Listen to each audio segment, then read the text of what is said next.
హైదరాబాద్ లో జరగబోయే మనీ మంత్ర money manifestation classes కి ఇప్పుడే కాల్ చేసి రిజిస్టర్ అవ్వండి.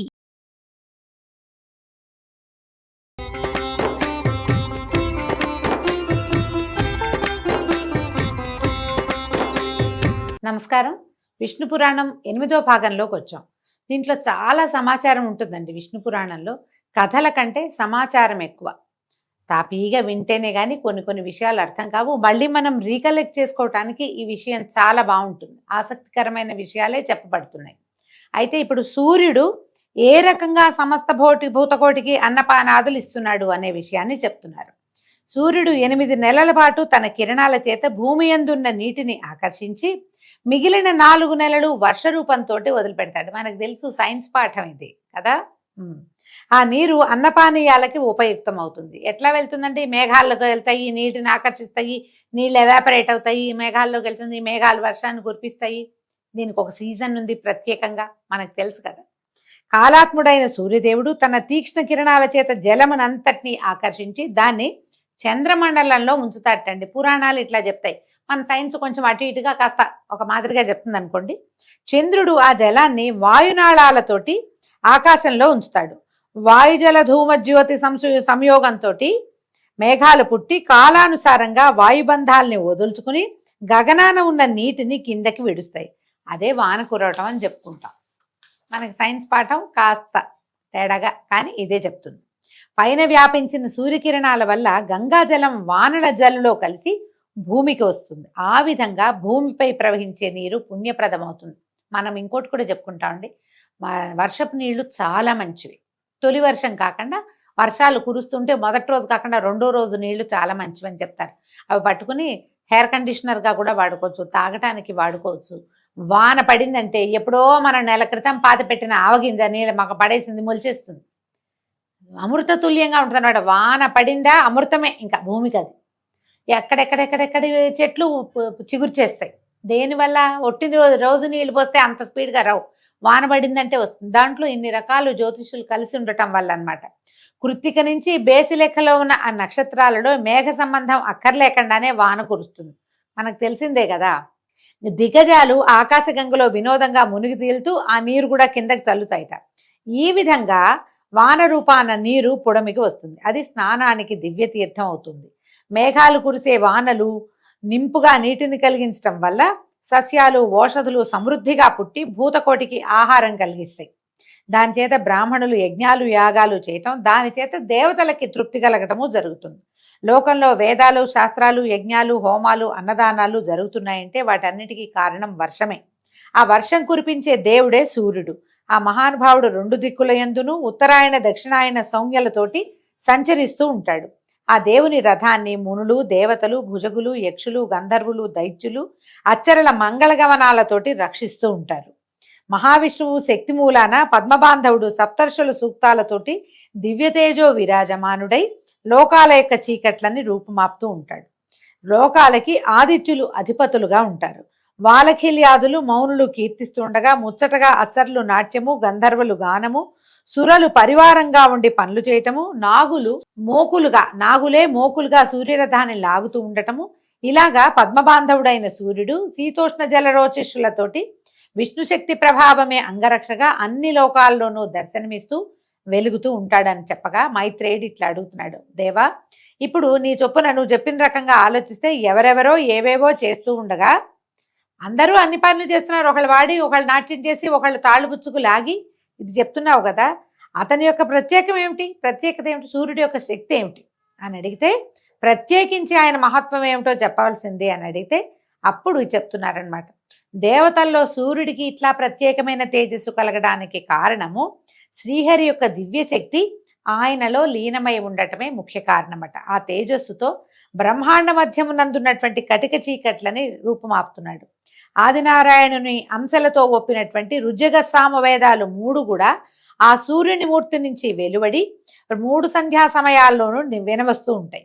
అగ్నిజ్వాలతో రూపొందిన దీపము ఇంటి నడుమ నుండి ఇంటనున్న చీకటిని పోగొట్టినట్టుగా ఆ మహావిష్ణువు తేజస్సులోని సహస్రాంశము మార్తాండుని యందు సంక్రమించి బ్రహ్మాండ నడుమ వెలుగుని కలిగిస్తోంది.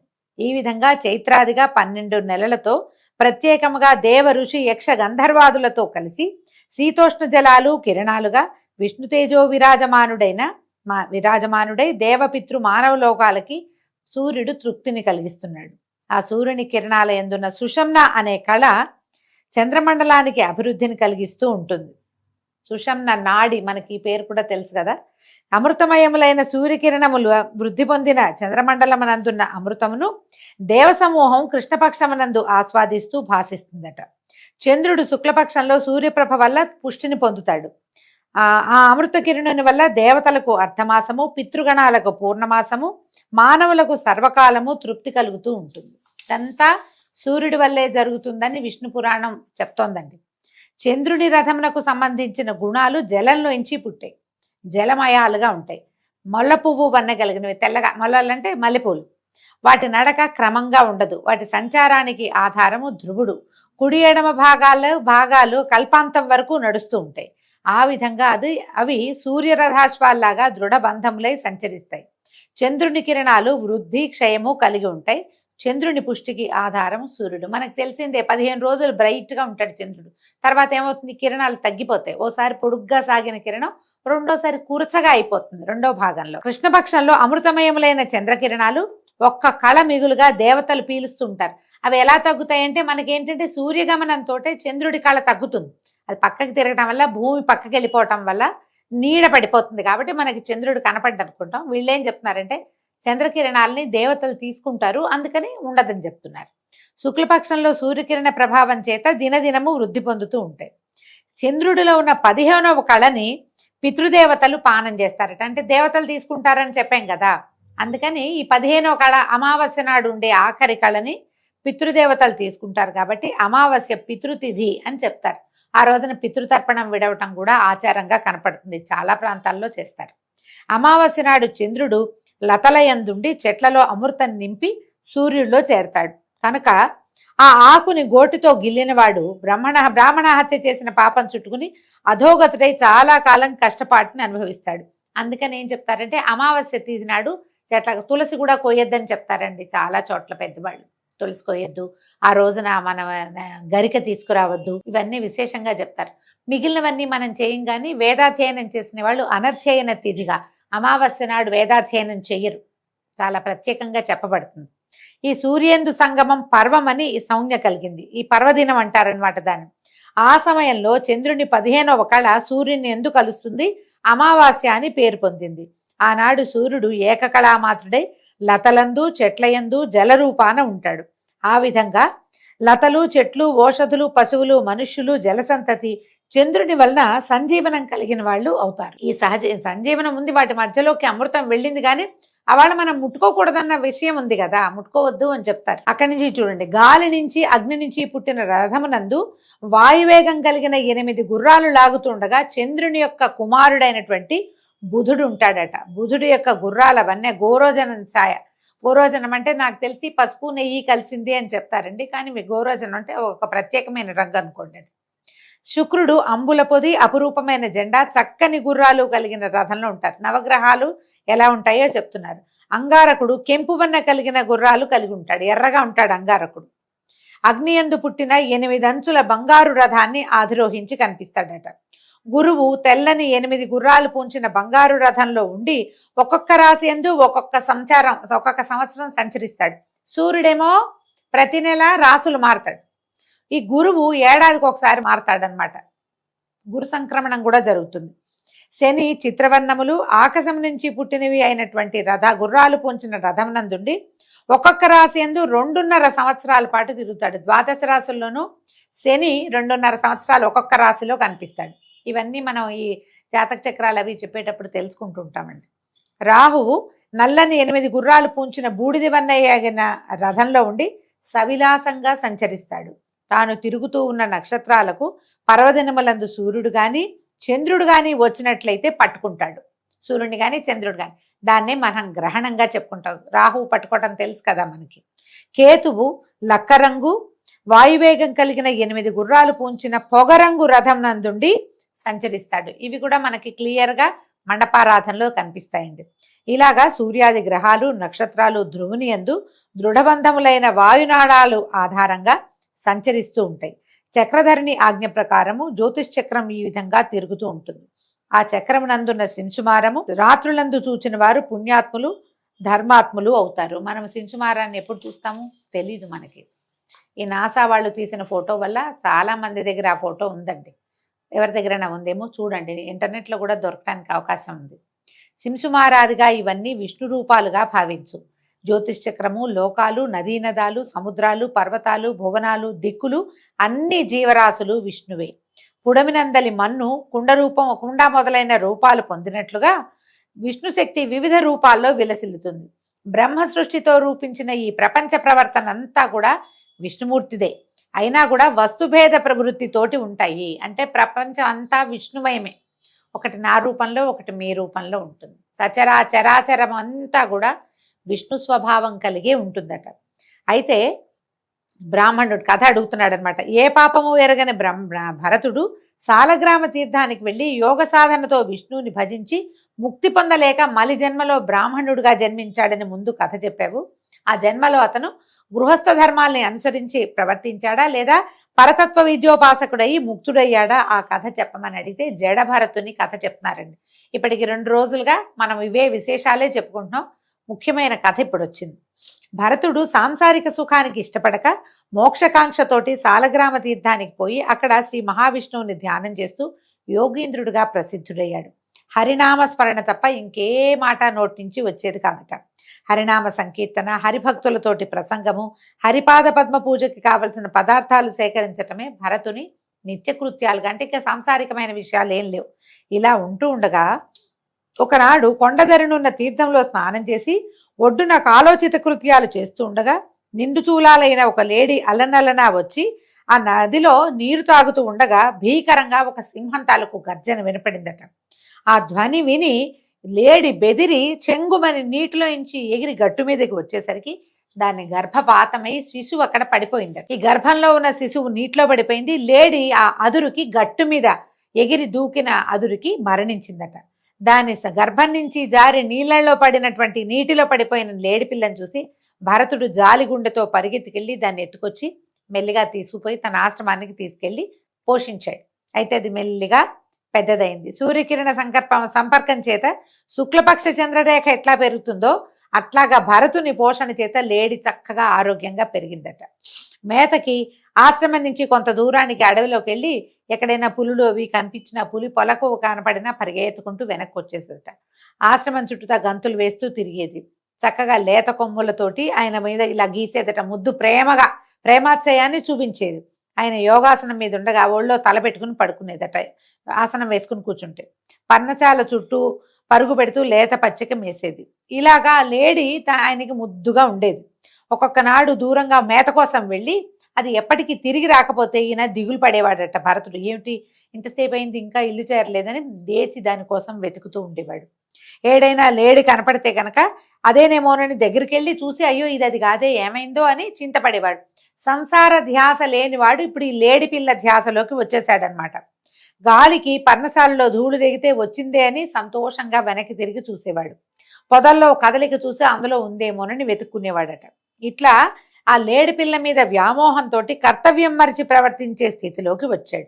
సతీ సుతులను, బంధుమిత్రులను, రాజ్యవైభవాన్ని విడిచి కైవల్యకాంక్షతోటి అడవికి వచ్చి యోగాభ్యాసంతో నారాయణుణ్ణి ధ్యానిస్తూ ఉన్నటువంటి భరతక్షితిపతి ఈ లేడి సంబంధంతో భ్రాంత చిత్తుడై కైవల్య ప్రాప్తికి దూరమైపోయాడు.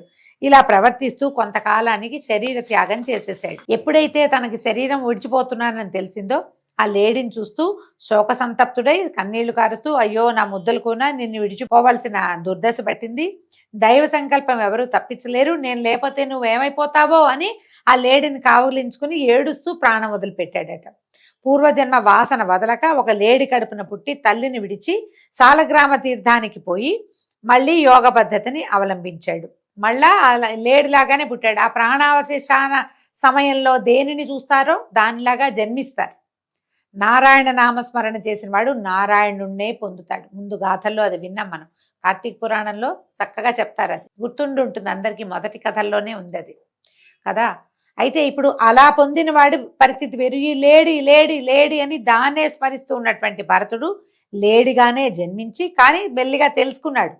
తెలుసుకుని మళ్ళీ సాలగ్రామ తీర్థానికి వెళ్ళి ఎండుటాకు దేహాభిమానం విడిచి ఎండుటాకులు కసబు ఏదంటే ఆకుపచ్చగా లేతగా ఉన్న ఫుడ్ కాకుండా ఏదో గడ్డి ఏది దొరికితే అది తిని చివరికి శరీరాన్ని విడిచాడు. విడిచిన తర్వాత ఏమైంది? ఒక యోగి వంశంలో పుట్టి వేదాంక వేదాత్వ తత్వజ్ఞుడై జ్ఞాని అయి బ్రహ్మజ్ఞాని అయి స్వకులాచార ప్రవర్తనుడై పూర్వజ్ఞాన గరిష్ఠుడయ్యాడు. వేషం జడవేషం అంటే లోకజ్ఞానం లేని మూఢ పద్ధతి కాలానుసారంగా ఉపనీతుడయ్యాడు. ఎప్పటికో ఆయనకు కలిగిందట జ్ఞానం. గురువు చెప్పేవి తన వివేకానికి మారకములుగా తలచి వాటిని వెనక తిరస్కరించేవాడు. తొలి పుట్టుకలో లేడి సంబంధం వల్ల కలిగిన దోషం చేత అనేక దుఃఖాలు అనుభవించిన వాడు కనుక అందరూ ఆక్షేపించే పనులే చేసేవాడు. అయితే యోగి ప్రచ్ఛన్న వృత్తితోటి ఉండకపోతే పరమతత్వ విచారణ కలగదని ఒకప్పుడు బ్రహ్మ చెప్పిన మాటను అనుసరించి మూఢవేషము, గ్రామ్య భాష, అస్పష్టంగా మాట్లాడడము, మురికి పట్టిన దేహము, దుమ్ము కమ్మిన జుట్టు, బెదురు చూపులు, నీరు కారే దంతాలు, వెర్రి ఆటలు, వికారపు కేకలు, తప్పటడుగుల నడక ఇలా ఉంటున్నాడట. ఈ కడుపు మీదకి చొంగగార్చుకుంటూ తుమ్ముతూ ఉమ్ముతూ మట్టి ముద్దలు బంతుల్లాగా చిమ్ముతూ మాసిన చింకిపాత కట్టి తిరుగుతూ ఎవ్వరూ దగ్గరికి చేరనీయని రీతిగా ప్రవర్తిస్తూ అలా ఉండేవాడనమాట. చదువు మాన్పించి విద్యార్థులను ఈడ్చుకుపోయి ఆటలాడిచ్చేవాడు. వేద విద్వాంసులను చూసి వెక్కిరిచ్చి నవ్వేవాడు. అందరూ అసహించుకునేలాగా అసభ్య చేష్టలు చేసేవాడు. జాతి మత విచక్షణ లేక ఆకలికి ఎవరి ఇంటనో ఇంత ఆహార పదార్థం యాచించి తెచ్చుకుని తినేవాడు. నీచ వేషము, నికృష్ట గుణాలు కలిగిన వాడే ఏకాకిగా ఉండేవాడు. ఇట్లాగా బాల ఉన్మత్త పిశాచ భావాలతో ఉంటూ గుగ్గిళ్ళు, ఆకులు, కూరలు తింటూ దేహయాత్ర నడుపుతూ ఉండగా తండ్రి దివగతుడయ్యాట. తన తండ్రి చనిపోయాడు. సోదరులు బంధువులు చేసే పొలం పనులు ఒకప్పుడు తానే ముందెళ్ళి ఆ పని చేసేసేవాడు. బలిష్టమైన శరీరం కలవాడే మోటు పనులు చేస్తూ ఆహార పదార్థాల కోసం వారికి వీరికి సహాయం చేసేవాడు. ఇలా ఉండగా ఒకనాడు ఏం జరిగింది అంటే, ఇప్పుడు ఒక దాని మీద వ్యామోహంతో ఉండి ఆ మోహంతో చనిపోయిన వాళ్ళు తర్వాత జన్మల్లో ఇలాంటి ప్రవర్తన వస్తుంది. ముందు అతనికి జ్ఞానం ఉంది, కైవల్యం కోసమే తపస్సు మొదలుపెట్టాడు, కానీ మళ్ళీ వ్యామోహంలోకి పడిపోయాడనమాట. వీరరాజు అనే రాజు వివేకశాలి, సంసార దుఃఖాలతోటి నలిగి మోక్షంపై కోరిక కలిగి సమస్తము విడిచి కపిల మహర్షి దగ్గరికి వెళ్ళడానికి సంసిద్ధుడై అందలం ఎక్కి వెళ్తున్నాడట. అప్పుడు ఆ అందలం దగ్గరికి వెళ్ళి ఆ రాజసేవకుడు ఒక ఆయనకి దగ్గరికి వెళ్ళి ఆకలిస్తోందని అడిగేసరికి అతను ఏం చేశాడట, ఈ జడభరతుడికి ఆహార పదార్థం ఆశ చూపి పల్లకి కొమ్ము అందించాడు. ఆ రాజభటుడు ఇతనికి నా పల్లకి మొయ్యి నీకు అన్నం పెడతానని చెప్పి పల్లకి మోయిస్తున్నాడట. అయితే ఏమైంది, ఏదో ఆలోచిస్తున్నాడు. ఏం ఆలోచిస్తున్నాడో అతనికి తెలియటలా. అటు ఇటు చూస్తున్నాడు. అందలం ఎత్తు తక్కువలుగా కింద మీదగా నడవటం గుర్తించి లోపలున్న రాజు మోసే వాళ్ళని అదిలించి సరిగ్గా నడవండి అన్నాడు. ఏంటంటే చూపు అటు ఇటు పడేసరికల్లా సాఫీగా వెళ్ళటల్లా. ఈ అందలం అంటే పల్లకి. ఆ పల్లకి మోసేవాళ్ళు అడుగులు సరిగ్గా వేస్తే లోపలున్న కూర్చున్న వాళ్ళకి స్థిమితంగా ఉంటుంది. వాడు ఇట్లా కింద మీద అయ్యి ఊపుతున్నాడు అనుకోండి, లోపల ఉన్న వాళ్ళు కదిలిపోతారు. మన బస్సు కారు గుంటల్లో పడితే మనం ఏమవుతాం, అలాగే అవుతుంది. అయితే లోపలున్న రాజు కేకేశాడట. అప్పుడు కేకేసరికల్లా వాళ్ళు ఏం చెప్పారంటే, బాబు మా తప్పు కాదు ప్రభు, ఈ మనిషి ఎవడో ఓ పక్కన దూరి మోస్తూ సరిగ్గా నడవకుండా ఉన్నాడు అనేసరికల్లా ఈ రాజు ఆ జడ బ్రాహ్మణుడిని చూసి ఇలా అన్నాడు, ఏమయ్యా ఇంత బలిసున్నావు, అందలం మోసేవాడివి ఎగుడు దిగుడు లేకుండా నడవద్దా, నడిచి అలసిపోయావా అని అడిగేసరికల్లా జడు ఇలా చెప్పేట. జడభరతుడు అంటే తల జడ కాదండి, మొద్దుగా ఉన్నవాడని జడుడని. ఏమన్నాడు, అలసిపోవటం నాకు తెలీదు, ఎలా నడుస్తున్నానో చెప్పలేను, నా శరీరం బలిసి ఉండటానికి కారణం ఏమిటో, అలాగే అందలం నేను మోస్తున్నానా అని ఏదో మాట్లాడుతున్నాడు అనమాట. కనిపిస్తున్నావు శిబిక, నీ భుజం మీదే ఉంది, నువ్వు కనపడుతున్నావు, నీ భుజం మీదే ఉంది కదా ఇది, నీ మాట నాకు అర్థం కాలేదు అని రాజు అడిగేసరికల్లా ఇతను అన్నాడు, రాజా నువ్వు అందలంలో ఉండటం నేను మోయటం ఇదంతా మిథ్య, ఎవరు ఎవరిని మోస్తూ ఉంటారో చెప్తాను వినమన్నాడు. అంటే ఈ అయోమయ స్థితిలో కనపడుతున్నటువంటి జడభరతుడు ఈ వాక్యాలు చెప్తున్నాడు. ఎంత బాగా చెప్పాడో చూడండి.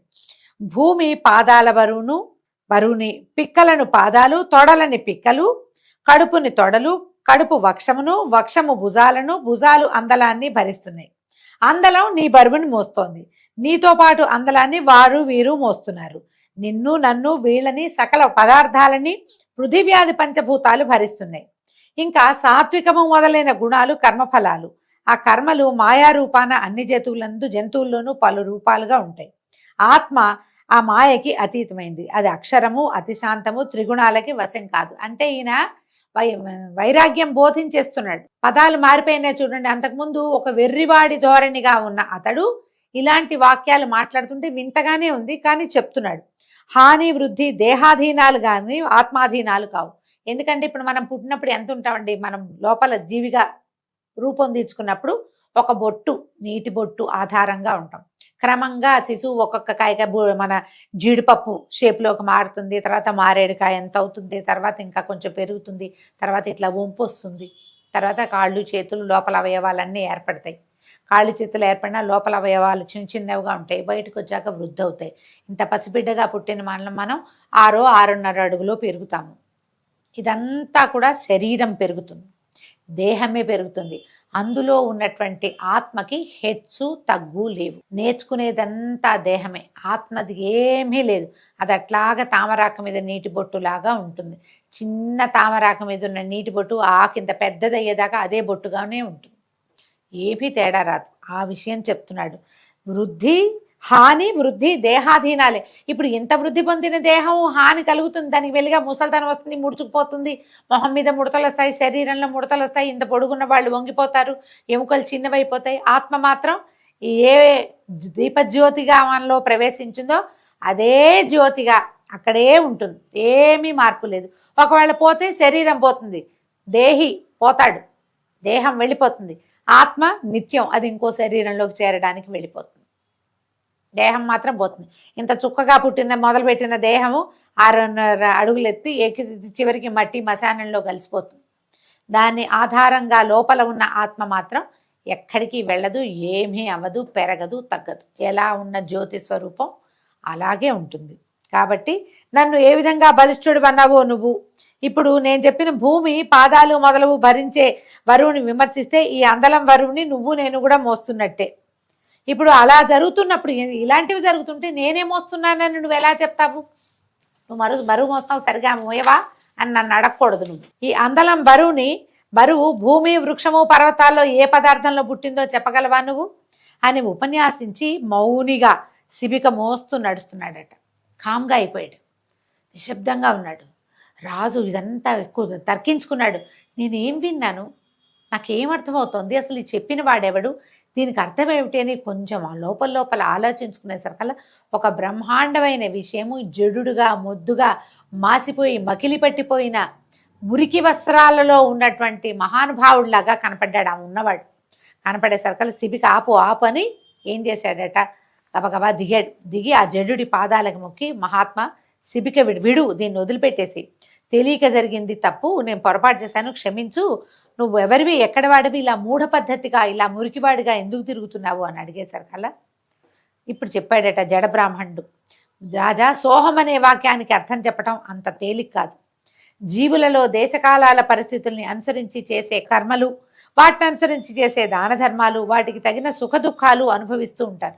మనం చేసే కర్మల వల్లే మన సుఖంగానే దుఃఖంగానే ఉంటుంది, దాన ధర్మాల వల్లే అవి ఆధారపడి ఉంటాయి అనేసరికల్లా అప్పుడు రాజు అడిగాడు, నువ్వు బాగుంది, ఈ సోహం అనే దానికి అర్థం ఊహించి చెప్పటం కాదు, సాధ్యం కాదన్నావు, నువ్వు నిదానంగా చెప్పు, నేను నిదానంగా వింటానన్నాడు. నాకు అర్థం చెప్పు అనేసరికల్లా ఇప్పుడు ఈయన చెప్తున్నాడు జడభర్తుడు, సోహం అనేది ఆత్మకే చెప్పాలి, దేహాదులకు పరమాత్మకి సమన్వయించడం సరికాదు. నాలుక, దవడలు, పెదిమలు అనే వాటి యొక్క వర్తన నుంచే శబ్దం వెలువడుతుంది కనుక అహం అనేది విషయభూతం కాదు. కాబట్టి ఇవేవి సోహం నోట్లోంచి వచ్చింది కాబట్టి సోహం నోరే అని అనుకోవడానికి వీల్లేదు. కాలు, చేతులు, కడుపు, తల మొదలైన శరీరము ఆత్మ అని నిరూపించకూడదు. ఎందుకంటే ఇవన్నీ ఇక్కడే ఉంటాయి, ఇవి ఇక్కడ పుట్టాయి, ఇవి ఇక్కడే ఉంటాయి. ఆత్మ ఇక్కడ పుట్టింది కాదు. నీకు నాకు మిగిలిన లోకాలకి పరముడై ముల్లోకాలలో ఏకాకారుడై ఉన్నటువంటి సుచరిత్రుడు సోహం అనే మాటకి చెప్పదగినవాడు భగవంతుడు అన్నమాట. అఖండ పరిపూర్ణ మహత్వంతో లోకములందు ఏకమై కలిసి ఉన్న పరమాత్ముణ్ణి కాక దేహమునందు సోహం అనే మాటను సరిపెట్టడం వివేకశీలుని లక్షణం కాదు. ఈ సోహం అంటే నేను దేహిని అని చెప్పడానికి వీల్లేదు. ఇదంతా ఉన్నవాడు, ఈ ప్రతిదాని ప్రవర్తనకి కారణమైన వాడు వేరే వాడై ఉన్నాడో భగవంతుడు, అతని యందే ఈ సోహం అనే దాన్ని మనం చెప్పగలుగుతాం. నేనెవరు అని అడిగితే నేను ఫలానా పేరు చెప్తే అవదు. ఈ పేరు శాశ్వతం కాదు, ఈ శరీరం శాశ్వతం కాదు. శాశ్వతమైనది నిత్యమైనది ఏది అంటే ఈ భగవంతుడే అని చెప్తున్నాడు. ఇదిగో ఇంతకుముందు మనం చెప్పుకున్నటువంటి శింశుమార చక్రము, అందులో ఆయన మకరపుచ్చంలో ధ్రువుడు ఉంటాడు. ఈ సూర్యచంద్ర గ్రహాలని తిరుపుతూ ఉంటాడు. మనం ముందు చెప్పుకున్నదంతా ఈ జడభరతుడు రాజుకి వివరంగా చెప్పాడు. చెప్పేసరికల్లా ఆశ్చర్యపోయాడు అనమాట రాజు. ఇంకా ఏ ఏ వివరాలని ఈ జడభరతుడు రాజుకి చెప్పాడు, ఎట్లా భగవంతుని సృష్టి ఏ రకంగా ఉన్నదో మనం వివరంగా రేపు ఉదయం విందామండి. అంతవరకు సెలవు, నమస్కారం.